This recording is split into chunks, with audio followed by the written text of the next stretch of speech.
The corridor was cold, sharp, and merciless, a place where the weak were left to die. And there, lying on the tiles outside a locked clinic door, was a violet-skinned mother gasping for breath.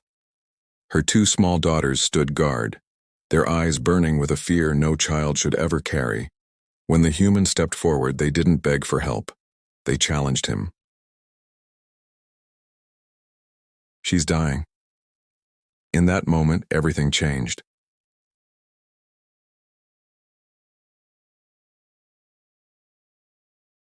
Subscribe for more, and share this with a friend who loves sci-fi with heart. It helps us bring you more stories that matter. The glass corridor of Sector G9 had a way of cutting straight into the bone. Cold, sterile, humming with fluorescent strips that never slept. Cade Marin had walked that corridor 100 times on routine inspections, checking seals, logging pressure cycles, noting corrosion like a man with nothing better to do. But on this day, the inspection didn't matter, because sprawled outside a clinic door beneath a red bar that screamed no mixed care, lay a woman who was barely alive. Her violet skin shimmered with fever, her gills fluttering in shallow bursts, tangled white hair spread across the tiles like rope washed ashore. And guarding her, guarding, as if their tiny arms could hold back the world, were two little girls. The older one couldn't have been more than 6, chin lifted, arms stretched wide, her body trembling but unyielding. The younger clung to her sister's side, half hidden, wide eyes shining like frightened glass. When Cade stopped in his tracks, the older one spoke first. Her voice was thin, but it carried steel. "Are you here to harm our mom as well? She's dying." Not a plea, not even a cry, a challenge. For a man like Cade, who, seen battlefield medics cave under less, those words hit harder than any gunfire.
A heated pack against her shoulders, a saline drip into her forearm, an oxygen mask adjusted for hybrid breathing ratios.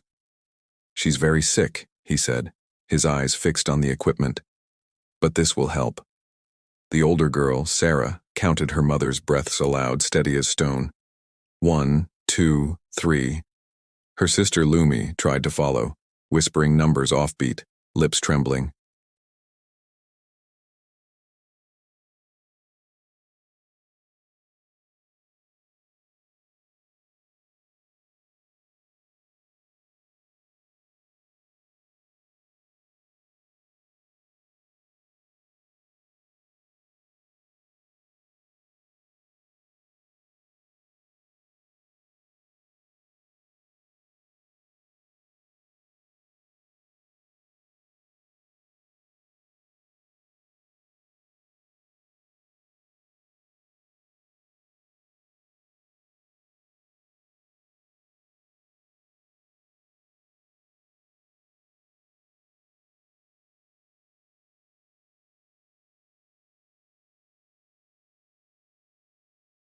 Cade shifted the woman in his arms, whispering more to himself than her.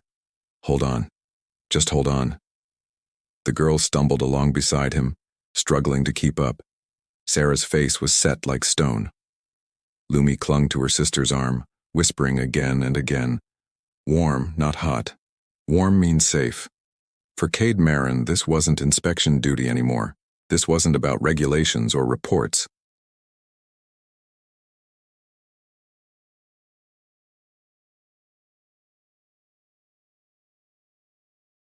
The service passage spat them out into the humidity gardens, a hidden oasis under glass. Condensation clung to the walls, bioluminescent plankton glowing faintly in the ocean beyond. It was warm here, damp, almost alive. Cade laid the mother, Naya, gently on a bench, sliding his inspection jacket beneath her head as a cushion. Her violet skin glistened under the lights, her gills torn raw. The oxygen mask hissed softly, fragile proof she was still breathing. The girls hovered close, eyes wide, trembling. Sarah's voice shook, but she held it steady. "If you hurt her, I'll tell the Ocean Council." Cade met her gaze. "Good," he said firmly. "You should." That answer caught her off guard. She blinked, then slowly relaxed her guard just enough for him to continue. With practiced precision, Cade pulled out his extractor tool. He had felt something earlier beneath Nia's arm. Something solid. Something wrong. "There's something in here that shouldn't be," he told the girls. "I need to take it out." Sarah's jaw clenched. "If it hurts her, you stop." Cade's voice stayed steady. "If I don't take it out, she won't get better." He worked quickly, hands sure, movements careful. A clean incision, a glint of metal, and then it slid free. A swollen implant, its edges crusted with salt crystals. This wasn't an accident. Someone had poisoned her. The girls didn't understand the science, but they understood enough. Lumi's voice trembled. "Someone did that to her?" Cade nodded once. Yes, he sealed the wound, administered a narrow-wall infusion, a translucent green serum designed to kill the salt-borne infection. Slowly, Nia's breathing steadied. The fever began to fade. Sarah stopped counting breaths. She pressed her forehead against her mother's hand and whispered, "She's not slipping away." Lumi touched Nia's wrist with two tiny fingers. "Warm, not hot," she said. "That's good warm." And for the first time since finding them in that corridor, Cade let himself believe she might live. Hours passed. Cade brought them all to his loft, a small glass-walled space overlooking the endless ocean. It wasn't much, but it was warm, dry, and safe. He settled Nia on the couch, covered her in one of his thermal shirts, and kept a steady watch through the night. By morning, her fever had broken. When Nia finally opened her eyes, her voice was faint. "Why, help me?"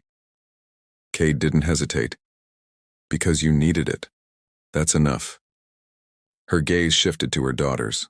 They clung to her hands, whispering about blue tongues and safe rules. Their relief was raw, unfiltered. And Nia, for the first time, allowed herself to believe it wasn't a trick. But Cade had seen too much to let it go. The implant wasn't just malfunction, it was sabotage. The truth hit hard. Her ex-partner had altered it deliberately, to weaken her, to break her, to make her feel like her body had failed. Nia's breath hitched when she realized it. "I thought I was broken." Cade's reply was blunt, unyielding. "You weren't broken, you were poisoned." Sarah's jaw tightened. She wrapped her thin arms around her mother's waist. "Then he's the broken one." Lumi whispered against her mother's side. "Mom's warm. That means safe." The words hung in the air, fragile but strong. Life in the loft slowly grew into something more than survival. Cade taught Sarah how to thread tubing for a tide garden. Lumi named every reed in the trays. Nia, weak but healing, started laughing again. Soft, cautious at first, then stronger. One night, as the girls sprawled giggling on the couch, Sarah spoke firmly into the dim light. "If you ever turn mean, we'll leave." Cade nodded without hesitation. "That's fair." From the other side of the couch, Lumi murmured drowsily, "He won't. Warm people stay warm." Nia watched Cade then, really watched him. The suspicion that had lived in her eyes for so long slowly faded. She stepped closer, resting her shoulder against his. For once she didn't flinch. And Cade? He didn't move away. The shell bead loop she hung on the door became their marker, a declaration. This wasn't a borrowed shelter. This was home.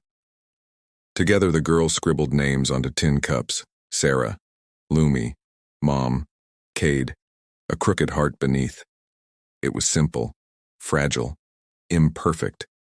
But it was theirs, and as laughter filled the loft, echoing through glass walls into the dark ocean beyond, Cade understood something deeper than any battlefield had ever taught him. Humanity isn't measured by uniform or rank. It's measured by the choice to stand when no one else will. So what do you think? Was Cade's decision just duty? Or was it something greater? Maybe this is what HFY truly means. Not power, not dominance, but compassion when the universe turns cold.